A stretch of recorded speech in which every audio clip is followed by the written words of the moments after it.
여러분 안녕하세요. 오늘은 교계사 28번째 시간입니다. 오늘 할 음양오행은 학교에서 그리고 일상생활에서 자주 사용되는 개념이니 반드시 집중해서 2번씩 반복 학습하시기 바랍니다. 우리가 보통 음양오행이라고 하지만 사실은 음양사상과 오행사상은 다른 것입니다. 그리고 특히 우리 한국의 문화와 깊숙이 관련 맺고 일상생활에서 자주 사용하는 십간십이지와 오행이 어떻게 어우러지는 것인지, 그리고 그 십이지가 시간에서는 어떻게 나타나는지를 보겠습니다. 그럼 이 음양사상은 언제 발생한 사상인가? 정확히는 아무도 모릅니다. 이 음양사상은 모든 것을, 사물, 세상 만물을 상대적으로 이해합니다. 그러면 상대성이라는 건 뭐냐? 예를 들면 내가 시속 100km로 달리고 있는데 다른 사람도 똑같이 같은 방향으로 시속 100km로 달린다면 그러면 그 사람과 나는 같은 위치에 있는 것이죠. 하지만 나는 북쪽으로 100km로 달리고 있는데 다른 사람은 남쪽으로 100km로 달리고 있다면 실질적으로 그 속도는 200km라고 느껴지는 것입니다. 이것이 상대적이고 그러한 성질을 상대성이라고 하는 거죠. 그러면 상대적의 반대는 뭐냐? 절대적이죠. 그러면 상대성의 반대는 뭐냐? 절대성입니다. 그러면 이 현상이 어떻게 나타나느냐? 자, 태극이라고 있죠. 태극. 이것이 태극입니다. 모든 우주의 시작. 이것이 태극입니다. 그런데 이 태극이 양과 음으로 나뉘어져요. 흰색이 양이고 검은색이 음입니다. 그래서 상대적이라는 건 뭐냐? 음이 여자라면 양은 남자가 되고 여자는 16살까지 성장합니다. 여자는 8을 기준으로 짝수니까 짝수는 음입니다. 그래서 그 2배수, 이것도 역시 음이죠. 그래서 16살까지 성장하고 남자는 홀수 7입니다. 그리고 또 다른 홀수 3. 그래서 남자는 보통 21살까지 성장한다라고 얘기하죠. 그러면 부부를 내외분께서 이렇게도 얘기하죠. 안은 음이고 밖은 양입니다. 자, 귀신, 사람이 죽으면 음이죠. 귀신입니다. 그래서 제사를 지낼 때는 짝수번 절을 합니다. 왜? 홀수번으로 절을 하면 홀수는 양이기 때문에 양이 나타나면 음은 사라져야 되기 때문이죠. 그래서 아무리 막강한 귀신이라도 닭이 꼬끼요하고 울면, 닭이 운다는 게 무슨 뜻이에요? 곧 해가 뜬다는 거죠. 해가 조금이라도 나타나면 음은 순식간에 사라져야 합니다. 그래서 제사를 지낼 때는 음에게 지내는 것이기 때문에 짝수번 절을 하고 살아있는 사람에게는 홀수번 절을 하는 겁니다. 그 다음 오른쪽은 음이고 왼쪽은 양입니다. 그래서 보통 손금을 볼 때도 남자는 왼손을 보는 것이고 여자는 오른손을 봅니다. 땅은 음이죠. 어머니의 비유가 됩니다. 그래서 땅은 모든 것을 태어나게 만들어요. 그거에 비해서 하늘은 양이죠. 아래는 음이고 위는 양입니다. 밝은 것은 양이고 어두운 것은 음입니다. 찬 기운은 음이고 더운 기운은 양입니다. 그럼 십간 12지에서 12지는 음이고 십간은 양인 겁니다. 이렇게 해서 두 개가 서로 대립되는 두 개가 상대적으로 계속 무한히 나타나는 거예요. 그래서 세상 모든 만물은 양과 음으로 나뉘어지는데 상대성의 원리로 나타난다는 겁니다. 왜 상대적이냐? 자, 하얀 건 양이라고 그랬죠. 그런데 이 양은 그 안에 검은색 음을 갖고 있습니다. 그리고 검은색은 음인데 이 음은 그 안에 양을 갖고 있습니다. 상대적인 겁니다. 그래서 모든 자연현상은 변화한다고 보는 거죠. 이 변화하는 걸 뭐라고 하느냐? 역이라고 합니다. 바뀔 역자죠. 역지사지, 입장을 바꿔봐라. 그래서 세상 만물이 변하는 이치에 관한 책이 역경이에요. 경은 책경자입니다.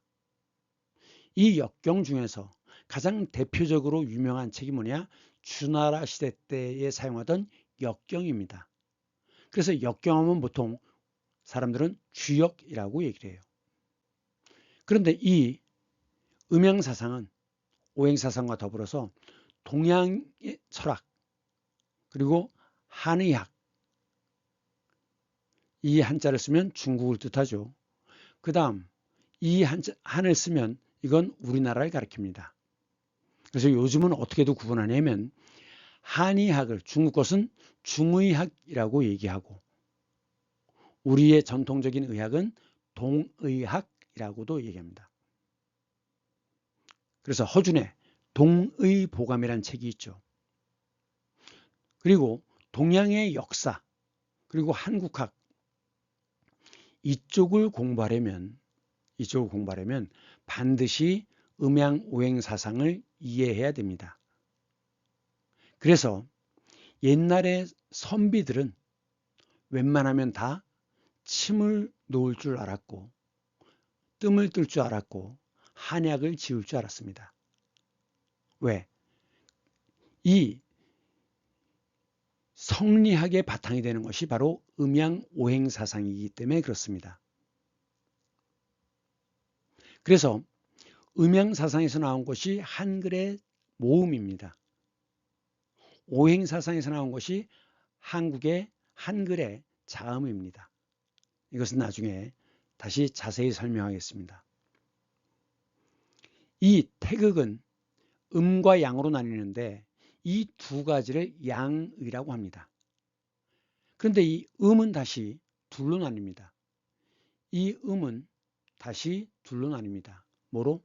태음과 크죠? 검은색이. 그 다음 그 안에 양을 갖고 있습니다. 소양을 갖고 있습니다. 그 다음 이쪽에 양은 태양, 하얀색, 이것이 태양입니다. 그런데 그 안에 음을 갖고 있어요. 소음입니다. 그래서 이렇게 네 가지를 뭐라고 하느냐? 사상이라고 합니다. 사상, 네 가지 모습이다. 허준 이후에 조선 말에 이재마라는 사람이 사상의학이라는 것을 체계를 세웠어요. 사람의 체질을 네 가지로 나누는 거죠. 그래서 태양은, 양은 위에 있죠. 목부터 두꺼워지고, 소양은 그 밑에 어깨와 가슴부터 두꺼워지고, 소음이는 배부터 두꺼워지고, 태음이는 엉덩이부터 살이 찐다는 거죠. 그래서 이 사상의학 중에 나는 어떤 체질이냐 스스로 판단하려면 내가 처음에 살이 찔 때 어느 부위부터 먼저 쪘는가를 판단해야 됩니다. 그 다음에 이 사상이 다시 둘둘로 나뉩니다. 그것을 뭐라고 합니까? 팔괘라고 합니다. 그래서 처음에는 팔괘로 점을 치다가 이게 좀 더 복잡하게 분류를 하다 보면 더 정확해야 되니까 64궤로 바뀝니다. 즉 8궤에 8개를 더하면 64가 되죠. 88은 64입니다. 한문에서는 숫자를 나열하면 곱하기가 됩니다. 그래서 28 청춘하면 28이 아니라 2 곱하기 8, 16살이에요. 16살. 그래서 한문에서 숫자의 나열은 곱하기다라는 사실을 기억하기 바랍니다. 음이든 양이든 오행이든 그런 것들은 서로 상호작용을 하면서 변하는데 그것을 흐르는 기운이 있습니다. 그걸 기라고 하죠. 흘러가요. 예를 들면 자, 사람의 오장육부가 있죠. 그러면 기가 어떻게 흐르느냐? 위경락은 경락이라는 것은 기가 흐르는 길이 경락이에요. 피가 흐르는 길은 뭐라고 하죠? 핏줄이라고 하지만 한자로는 혈맥이라고 합니다. 그래서 여기에서부터 맥락이라는 말이 나옵니다. 글을 읽을 때는 맥락을 이해해야 한다. 흐름을 이해해야 된다는 거죠. 그래서 특히나 그 글에서는 뭐라고 얘기하느냐? 문맥이라고 얘기합니다. 결국 국어 시간에 그 주제 파악을 하는 이유는 뭐냐면 문맥을 주제 파악하는 훈련하는 이유는 문맥을 정확히 이해하는가를 보기 위한 것입니다. 그럼 문맥이라는 건 뭐냐? 문장과 문장이 이어지면서 전달하려는 중심 의미나 논리 관계, 이것을 문맥이라고 합니다. 그러면 오장육부가 있는데 위경락은 어디에서부터 시작되느냐? 눈 밑에서부터 시작됩니다. 근데 이제 나이가 들면 경락이 쇠하고 오래 써서 쇠하고 그러면 이 눈 밑에가 불룩해지고 기운이 떨어집니다. 그래서 할아버지 할머니 또는 술을 많이 마시는 사람들은 이 밑에 눈 밑에가 불룩 튀어나와 있습니다. 위경락이 여기서 시작되는데 이것이 어디로 가느냐? 관자놀이 쪽으로 올라갑니다. 그래서 체하면 이 부분이 아픈 거예요. 그래서 옆으로 이렇게 해가지고 귀를 한 바퀴 돕니다. 그런 다음에 다시 앞으로 내려와요. 앞으로 이렇게 내려옵니다. 그래가지고 이 위경락은 밑으로 내려와서 젖꼭지를 지납니다. 그리고서 밑으로 내려와서 이 위경락은 오른쪽으로 빠져가지고 무릎 정강이를 지납니다. 쭉 따라서 내려오다가 이것이 둘째 발가락 바깥쪽으로 빠집니다. 이게 위경락이에요. 그래서 지금 이 표시되어 있는 이것들은 나중에 동의학에서 자세히 배울 수 있는 기회가 있겠지만 이 경락이 어떻게 흐르는지 하는 것을 이해해야지만 치료를 할 수 있습니다.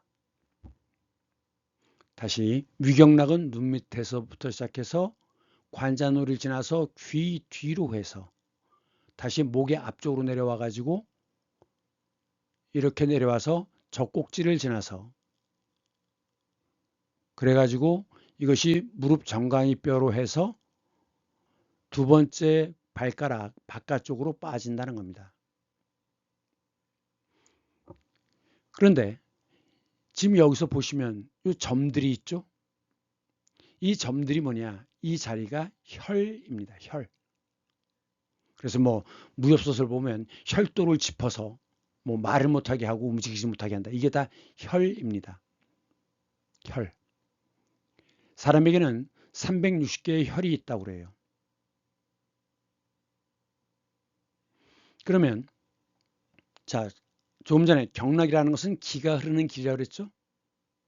그러면 이 위경락이 여기서부터 시작해서 여기까지 발가락, 두 번째 발가락 바깥쪽으로 빠지는 데까지 걸리는 시간이 얼마냐?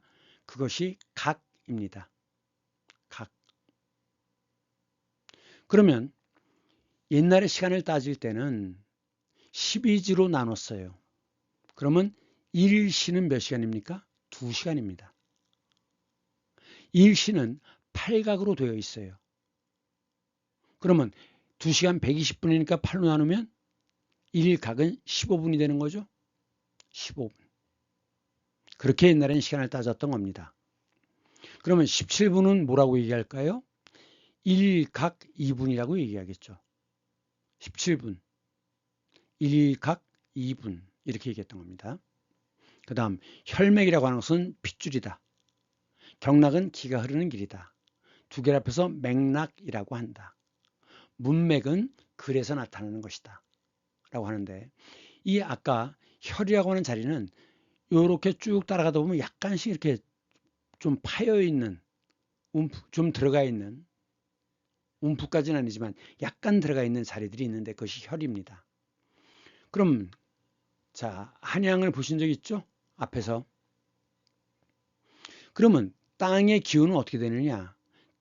백두산부터 시작되죠. 백두산에서 쭉 내려와서 태백산맥을 거쳐서 그것이 소백산맥으로 나뉘어져 가지고 지리산으로 들어가는데 그 사이사이에 또 여러 갈래가 있습니다. 그러면 한양이죠. 한양. 그러면 이제 삼각산, 이게 지금 의정부 쪽과 도봉구에 있는 그 산이 삼각산이죠. 이 지기가 땅의 기운이 계속 흘러옵니다. 그래갖고 청와대 뒤쪽, 옛날에 이 궁궐이 뭐예요? 이게 경복궁이죠. 그 뒤쪽, 이게 북악산입니다. 그래갖고 북악산에서 두 갈래로 나뉘어요. 그래갖고 하나는 인왕산으로 넘어가고 하나는 동대문 쪽에 낙산으로, 요즘 캐대안에 나오는 낙산 성벽 있죠. 일로 이렇게 내려옵니다. 그런데 이렇게 산으로 둘러싸여 있지만 그래서 이제 바람을 막아줘요. 또 한편은 산이 있으면 여기다 성을 쌓으면 외적을 막아내기가 쉽죠. 그래서 한 양은 성으로 되어 있는 도읍이기 때문에 한성이라고도 하는 겁니다. 그럼 앞에도 뭔가 막는 게 필요하죠. 이게 남산입니다. 그래서 뭐라고 얘기하느냐? 항상 방향을 얘기할 때는 남쪽을 바라보고 얘기해야 됩니다. 그럼 남쪽을 바라보고 서면 어떻게 돼요? 좌청룡. 낙산이 그겁니다. 우백호. 인왕산이 우백호입니다. 북쪽에, 청와대 뒤쪽에 북악산, 여기 숙정문이라고 하는 문이 있습니다. 그게 북현무예요. 그리고 남산이 남주작이 됩니다. 그러면서 이쪽에서부터 한강이 이렇게 들어오죠. 그러면 뒤에는 산이어야 돼요. 배산. 앞에는 물이 흘러야 됩니다. 임수. 배산 임수. 이런 자리를 뭐라고 그래요? 풍수지리에서는 이 혈자리를 명당이라고 합니다. 그래서 한양은 명당인 거예요. 지난 시간에 여기 가서 밭을 가는 농부에게 앞에는 물이 흐르고 양쪽에 산이 있는 곳이 어딥니까? 그랬더니 10리를 더 가십시오. 그래서 이 지명이 여기가 왕십리인 거죠. 자, 풍수에서 풍수지리라고도 얘기하고 풍수라고도 얘기하죠. 혈자리는 명당입니다. 이 당은 집당자예요. 그러면 누가 여기 살죠? 죽은 자의 무덤을 여기다 쓰잖아요. 즉 무덤이라는 것은 죽은 자의 집이죠. 그래서 집당자 쓰는 겁니다. 그런데 명, 아주 기가 왕성한 곳이란 뜻이에요. 이런 곳에 무덤을 쓰면 자손 대대로 부귀와 다복을 누린다는 거죠. 앞에서 했던 태극, 양의, 그리고 사상, 그리고 다시 이진법으로 나뉘어져서 8궤가 됩니다. 원래 8궤는 이 8개가 8궤죠. 그러면 건은 뭐냐? 건. 하늘이다.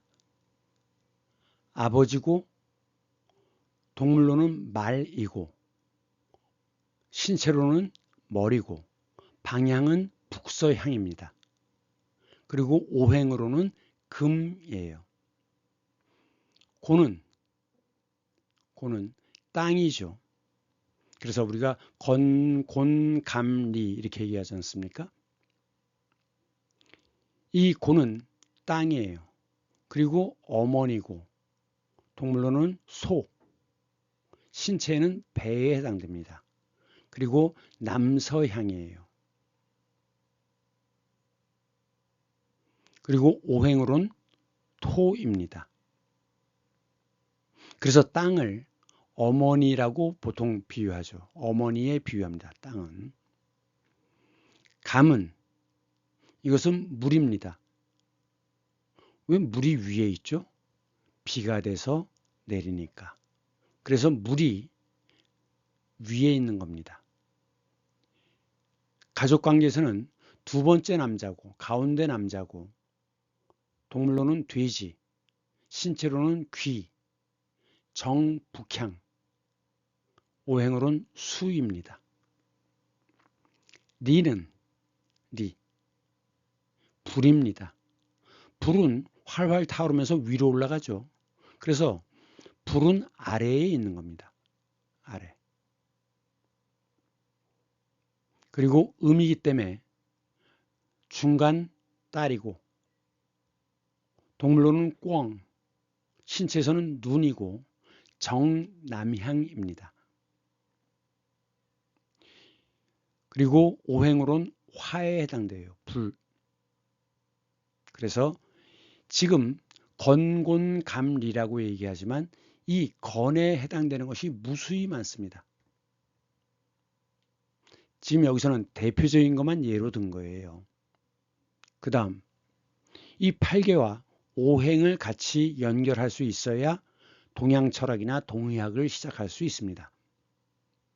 그래서 음양오행을 이해하는 것은 동양과 관련된 한국학과 관련되어 있는 모든 것을 하려면 가장 기본적인 것입니다. 진은 벼락인데 여기에는 표시하지 않았죠. 처음에 태극기에는 이 8개를 다 표시한 태극기도 있습니다. 지금은 그 중에 4개만 사용하고 있는 거죠. 벼락이고 가족에서는 장남입니다. 그리고 용이고 용, 그리고 발이고 신체에서는 발, 그리고 정동향입니다. 자, 동대문에서 동쪽으로 계속 쭉 가면 뭐가 있죠? 정동진이 있죠. 진은 나루란 뜻입니다. 포구란 뜻이에요. 그래서 정동진이라는 이름이 붙었습니다. 그러면 정남진도 있겠죠. 어딘지 찾아보세요. 오행으로는 목입니다. 그래서 원래 점을 칠 때 이 8개를 가지고 8개를 가지고 점을 쳤는데 세상사가 복잡해지니까 다시 8 곱하기 8에서 64개의 궤를 가지고 있는 겁니다. 이게 64궤예요. 그러니까 8궤에서 둘로 나눠서 16궤, 둘로 나눠서 32궤, 둘로 나눠서 64개 이렇게 넘어가는 겁니다. 지금 이건 뭐냐? 자, 양이고 음이죠. 이게 태극이고 양과 음에서 양의가 되고 바깥에 사상이 되고 그 다음 8궤가 되고 지금 이 바깥에 있는 이것이 64효입니다. 제일 바깥에 있는 이것이. 그래서 이렇게 표현할 수도 있고 이렇게 표현할 수도 있는 겁니다. 그러면 오행은 뭐냐? 지금 요 빨간 점 여기가 상나라라고 불렸던 곳의 도읍입니다. 수도. 왜 상이라고 붙였느냐? 이 사람들은 장사를 하는데 아주 능했대요. 그래서 이들이 상업에 능했기 때문에 상이라고 붙였다는 겁니다. 업이라고 하는 것은 직업할 때 업은 먹고 사는 수단이죠. 상업. 직은 하늘이 내린 것입니다. 이 상을 은이라고도 부르고, 왜냐하면 이 당시 여기를 발굴할 때 아무것도 없었대요.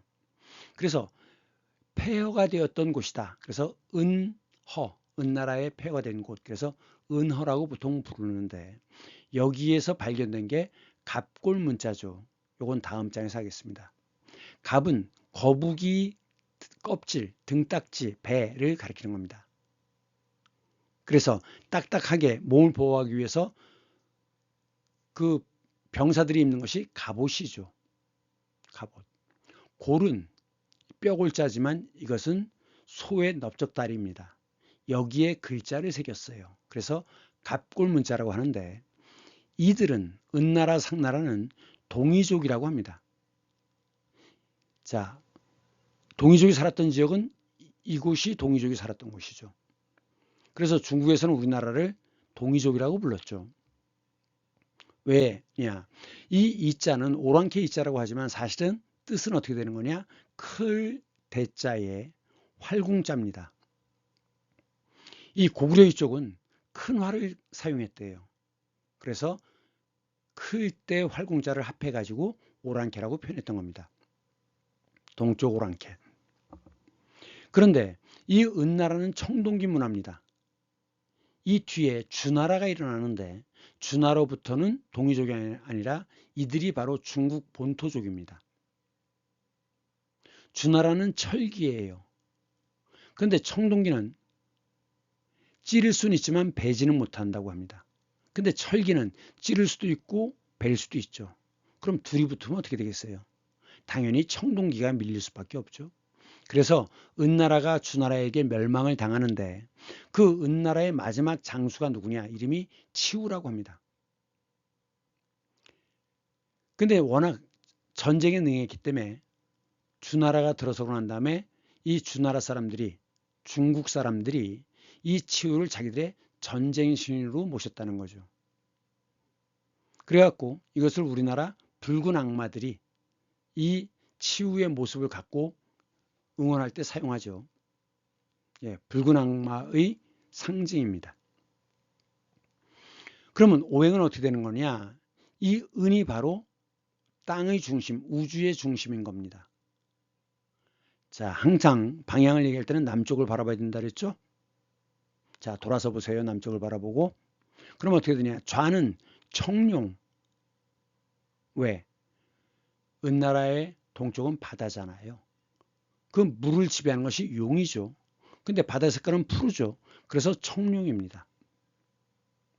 그리고 중국에서 우리나라를 쳐들어오기 어려웠던 이유는 뭐냐? 북부 지방은 산악지대입니다. 그래서 굉장히 공격하기가 힘들었다고 해요. 그럼 산에 뭐가 많습니까? 나무가 많죠. 그래서 목입니다.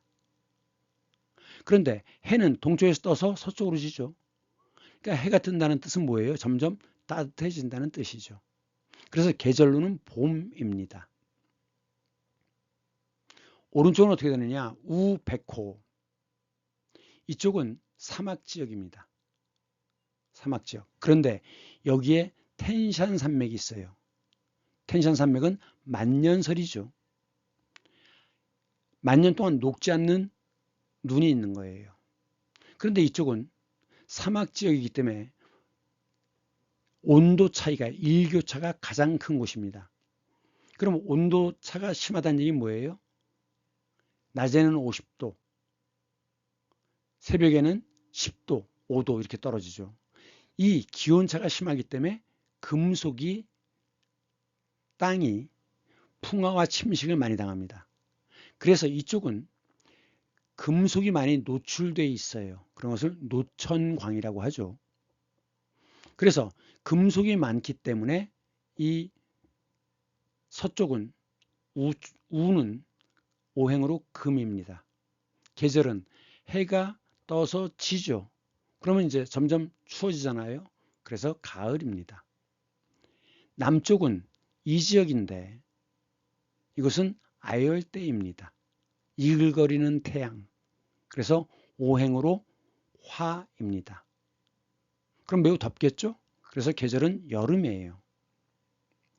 남주작이라고 하는데 이 주는 붉다는 뜻입니다. 자, 여기 붉은색 보이시죠? 새의 모습 보이고. 그래서 남주작입니다. 이쪽은 원래는 푸른색 물감을 칠했는데 이게 풍화가 돼가지고 물감이 많이 옅어지고 물이 흐르면서 색깔이 번복이 된 겁니다. 원래는 푸른색을 칠했고 지금 여기는 흰색이 좀 남아있죠? 이것이 우백호입니다. 당연히 다 이것들은 상상의 동물들이에요. 그 다음 북쪽에는 현무가 있죠. 현무는 큰 거북이와 뱀이 하나의 몸뚱아리로 이루고 있는 모습입니다. 북쪽에는 현무예요. 북현무. 현은 검다는 뜻입니다. 왜 그러냐? 자, 이 강의 이름이 뭡니까? 이걸 중국 쪽에서는 흑룡강이라고 부르고 이쪽은 석탄이 많이 매장되어 있기 때문에 석탄이 많이 물에 녹아서 검은색 물입니다. 그 다음에 꾸불꾸불하죠. 그래서 용의 모습이라고 해서 흑룡강이라고 하고 러시아 쪽에서는 아무르강이라고 합니다. 옛날부터 큰 강은 나라와 나라의 경계가 되었죠. 그런데 이 지역은 겨울이 되면 영하 50도로 떨어집니다. 그래서 흑룡강 때문에 오행으로는 수이지만 계절은 겨울이에요. 근데 아무것도 살 수가 없죠. 그래서 북쪽은 검은색이고 검은색은 죽음을 상징합니다. 캐대헌을 보시면 저승사자가 무슨 색 옷을 입고 있어요? 검은색 옷을 입고 있죠. 검은색은 죽음을 상징합니다. 원래 고구려에서는 새를 숭배하기 때문에 검은색의 까마귀를 숭배했어요. 하지만 중국에서 음양오행이 들어오면서 검은색은 지혜의 상징이 아니라 죽음의 상징으로 바뀐 겁니다.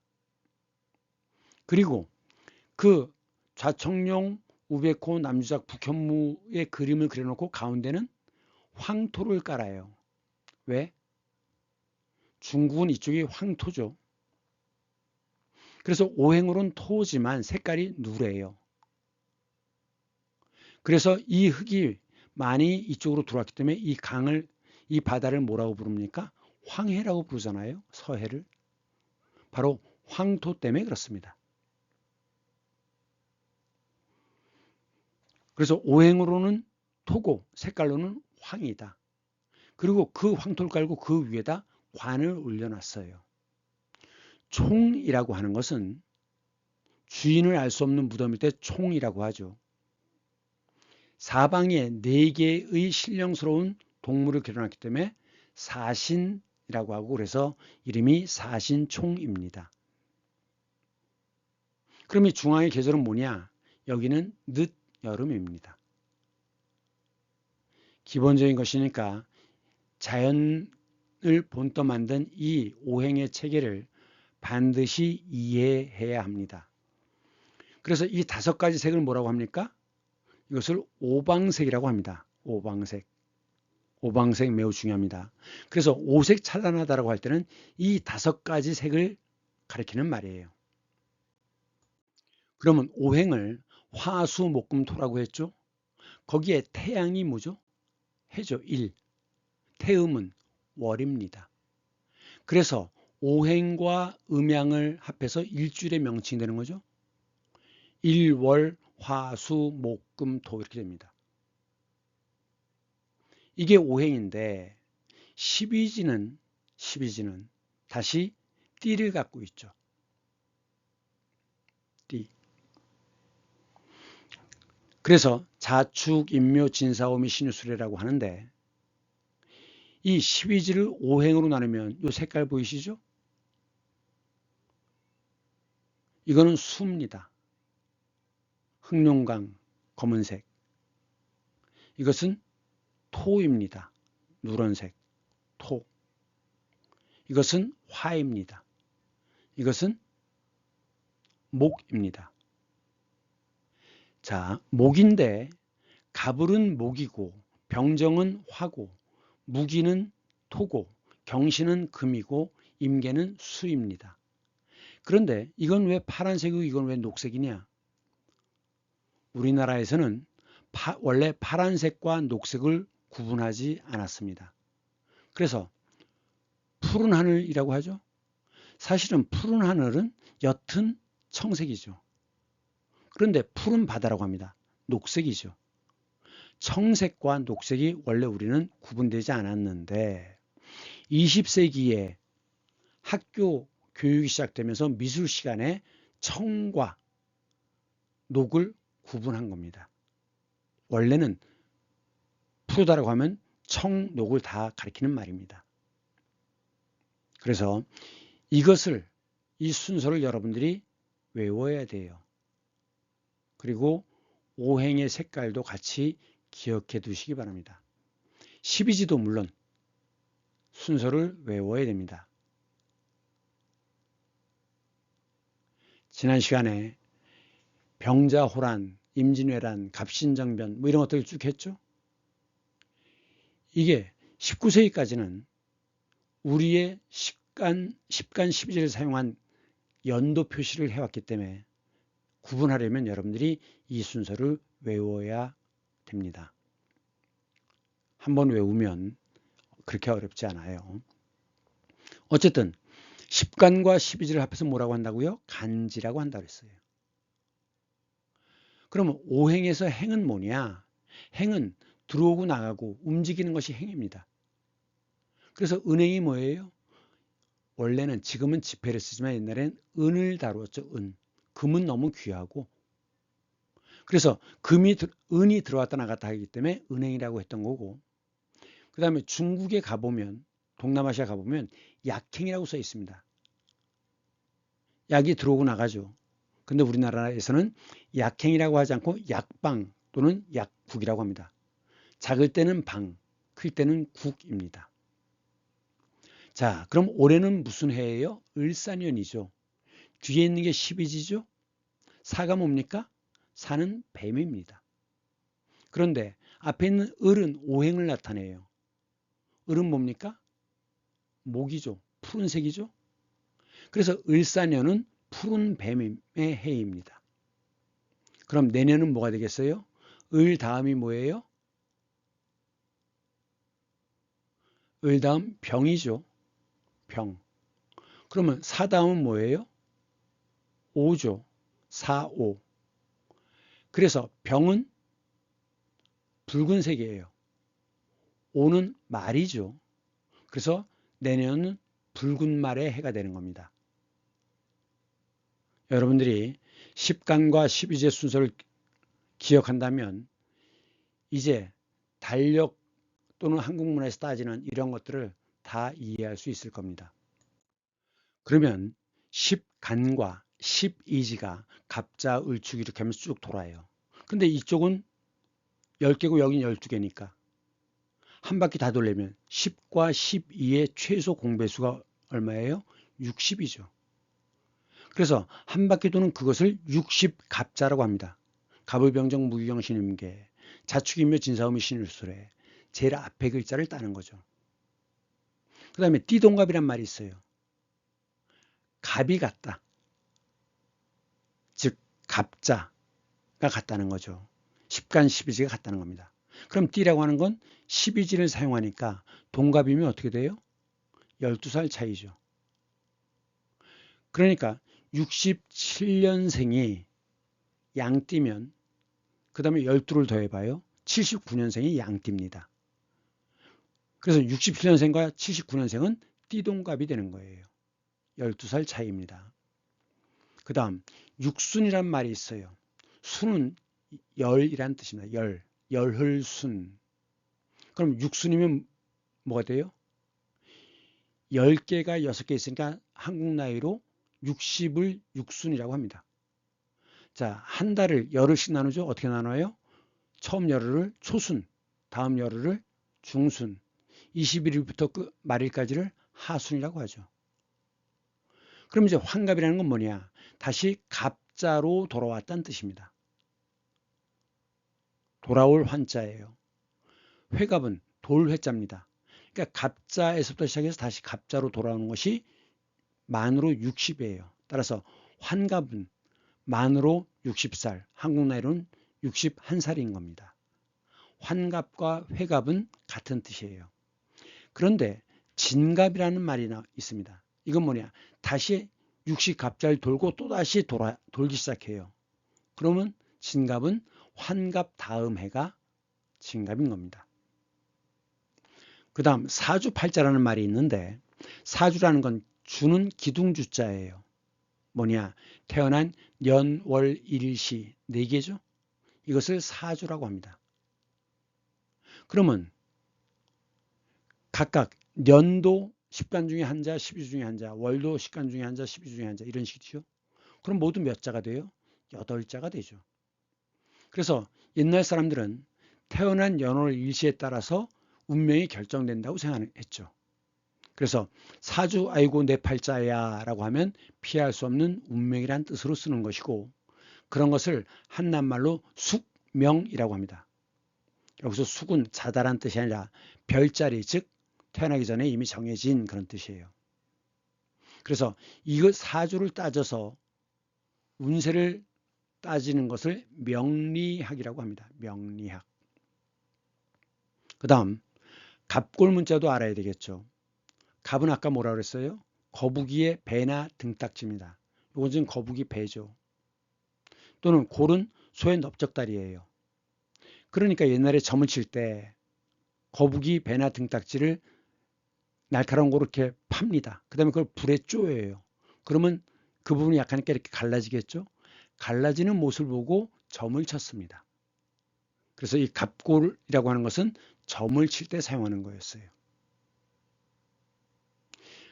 이게 이제 갑골 문자인데 이것이 바로 한자가 되는 거죠.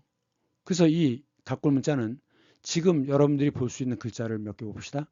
이건 이를 조예요. 조조할인. 이건 석삼자죠. 이건 사람이 몸을 구부리고 있는 모습입니다.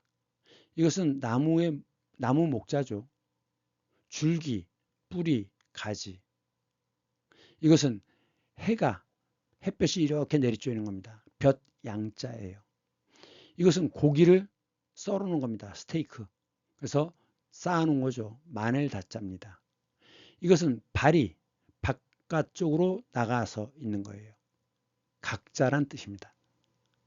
이렇게 갑골 문자에서부터 한자가 생긴 것이다 라고 하는 걸 알아야 되고, 그 다음 이렇게 딱딱하게 만들어서 화살과 칼을 피할 수 있는 옷, 그걸 뭐라고 합니까? 갑옷이라고 하죠. 배는 뭘 깔아요? 갑판을 깔죠. 그 다음에 이 갑은 첫째 천간갑입니다. 천간 중에서 첫 번째라는 거죠. 갑을병정 무기경신, 그래서 으뜸이란 뜻으로 써요. 그래서 아주 부자인 사람들이 갑부죠. 이 점자에서부터 생긴 것은, 이것은 집입니다. 한쪽이 트여있는 집, 즉 가게예요. 그래서 상점이라고 할 때, 점포라고 할 때 쓰는 것이고, 이건 검은 흑자가 들어갔으면 붓으로 검은색이죠.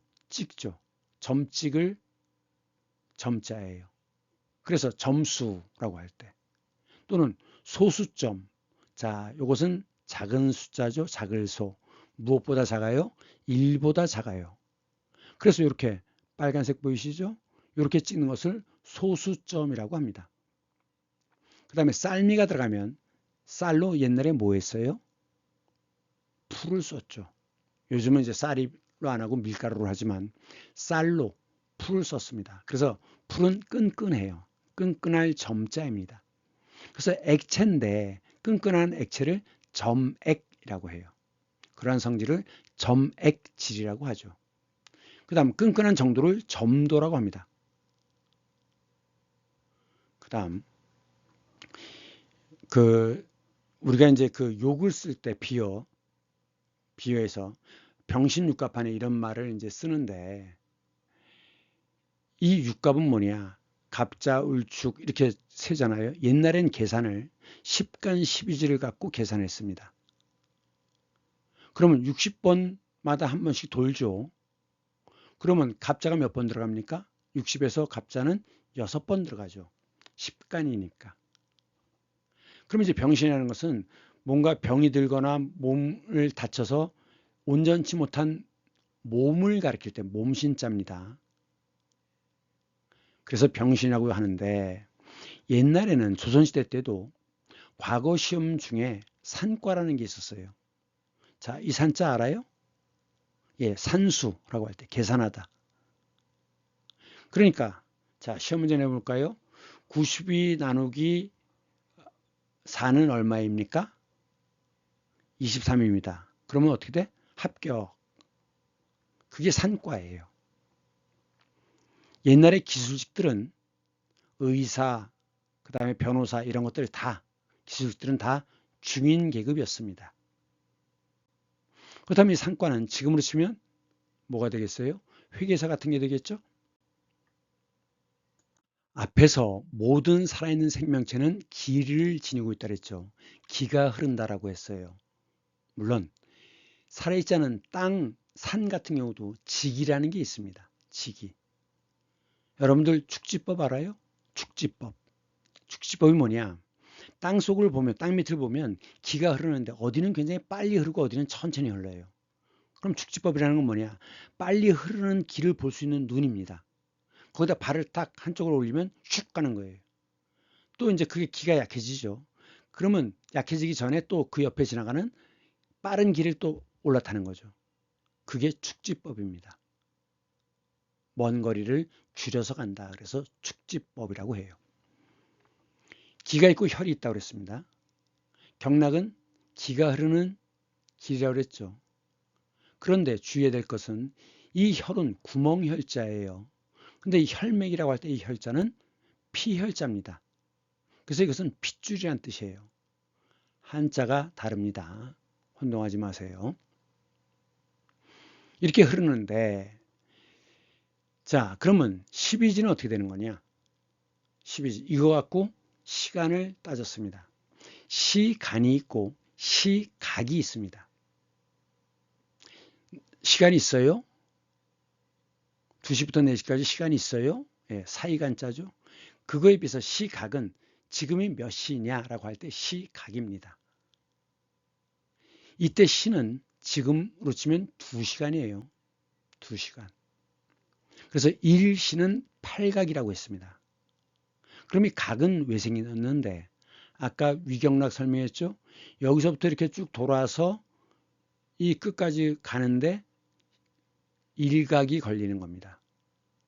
그래서 기가 한 바퀴 도는 시간이 1각이고 그것이 15분이에요. 그러면 이 시간은 어떻게 되는 거냐? 자, 사람은 시간을 닮은 겁니다. 천지, 하늘은 둥글죠. 해보세요. 둥글잖아요. 그리고 이 머리 부분엔 열이 많습니다. 지, 땅은 어때요? 평평하죠? 평평해요. 그래서 이 천지가 있고 이 덩어리가 1년입니다. 1년. 그런데 팔 2개, 다리 2개를 뭐라고 해요? 사지라고 하죠. 사지. 그게 사계절입니다. 그런데 이 각각의 지는 하나, 둘, 셋, 세 마디로 되어 있어요. 하나, 둘, 셋. 그럼 각각의 지는 세 마디로 되어 있으니까 모두 몇 마디예요? 12마디죠. 이 12마디가 달입니다. 그 다음 혈이 기가 혈을 따라 흐르잖아요. 이 혈자리가 1년 360일, 음력으로 치면 360일입니다. 양력으로 365일이지만 음력은 360일로 치는데 이 혈자리가 360개라는 거예요. 그래서 인간은 우주와 시간을 닮은 것이다. 그렇게 얘기합니다. 그러면 이제 이게 12지죠. 자축, 인묘, 진사, 오미, 신유, 수레인데 굉장히 복잡하잖아요. 자, 우선 자신은 뭐냐? 자는 쥐죠. 쥐, 자. 그러면 자시는 23시부터 01시까지입니다. 옛날엔 그럼 23시를 뭐라 그러냐? 처음이기 때문에 23시를 자초라고 했어요. 그럼 24시는 가운데잖아요. 이 가운데를 뭐라고 했느냐? 정이라고 했습니다. 그러면 24시를 뭐라고 해야 됩니까? 자정이라고 해야 되죠. 자시의 정이다. 자정. 그리고 이 가까이 시는 2시간이라고 그랬잖아요. 그러면 자정을 먼저 생각하세요. 자정. 00시라는 거 다 알죠? 그럼 2시간이니까 앞에 1시간, 뒤에 1시간. 이게 자시예요. 그러면 그 다음에는 01시부터 03시는 축시가 되겠죠. 그 다음 인시, 묘시, 진시, 사시, 오시, 미시, 신시, 유시, 술시, 해시 이렇게 되는데 한 가지 더 기억하세요. 자, 오시는 11시부터 13시죠. 그럼 아까 중간을 뭐라고 한다고요? 낮 12시를 정이라고 한다 그랬잖아요. 정. 그래서 낮 12시는 오정이 되는데 요거는 지금 오정이라고 하지 않고 앞뒤가 바뀌어서 정오라고 합니다. 자, 그러면 이제 순서를 기억할 수 있죠? 자정과 정오를 기억한다면 시간을 12지만 순서를 외우면 시간을 이제는 다 판단할 수 있죠. 그렇죠? 그 다음 한 가지 더. 이 오정이 낮 12시잖아요. 오정 전 줄여서 뭐라고 합니까? 오전. 12시 전이 오전이잖아요. 그러면 12시 이후는 오정 후잖아요. 정을 빼면 오후가 되죠. 그래서 오전이냐 오후냐 하는 게 나오는 겁니다. 그 다음 저녁 때는 경을 쓰거나 야를 썼어요. 그럼 7시부터가 보통 7시부터가 어둡습니다. 그래서 이것을 일경, 해시를 이경, 자시를 삼경이라고 그랬어요. 이 삼경은 한밤중입니다. 깊은 밤. 요즘이야 1시 하면 뭐 그렇게 깊은 밤이라고 생각하지 않겠지만 옛날에는 해가 뜰 때 일어나고 해가 질 때 잤죠. 따라서 밤 12시, 24시는 한밤중, 깊은 밤이에요. 그래서 삼경이라고 하는 것은 깊은 밤을 가리키는 말입니다. 한 가지 더. 저녁은 또 야라고도 했어요. 그래서 십간을 사용해서 갑을병정해서 갑이야. 그럼 해시는 을이야. 자신은 병이야. 이렇게 얘기했습니다. 그러니까 세 가지는 꼭 기억해야 됩니다. 자정과 정오 그리고 삼경을 기억해야 돼요. 그 다음 좌우선이란 말이 있습니다. 뭐가 좌우선이죠? 자시죠. 여기가 오죠. 이렇게 있는 것 이게 좌우입니다. 그럼 이 선을 뭐라고 그래야 돼요? 좌우선이라고 해야 되죠. 즉 이게 경선인데 요즘은 경선이라고 하지 않고 경도라고 하죠. 위도 경도. 그러면 본초 좌우선이라는 게 있잖아요. 본디 처음 시작하는 좌우선. 이게 어디죠? 영국 그리니지 천문대죠. 여기가 좌우선이 영도인데 원래 좌우선의 시작이라고 해서 그 영도를 본초 좌우선이라고 합니다. 본초 좌우선도 알아야 되겠죠. 그 다음 방향은 자 금방 알 수 있겠죠. 북쪽, 북동쪽, 동쪽, 남쪽 이렇게 보시면 됩니다. 그 다음 옛날에 시간을 따질 때 파루라는 게 있어요. 밤 10시에 28번 종을 치고 그럼 어떻게 돼요? 사람이 모두 다 집 안으로 들어가야 됩니다. 다닐 수가 없어요. 그래서 사람이 정해진다, 움직일 수 없다 그래서 인정이라고 합니다. 그리고 이제 사대문을 닫아요. 동대문, 남대문, 서대문. 통행금지란 뜻이죠. 그리고 새벽 4시에 33번 종을 칩니다.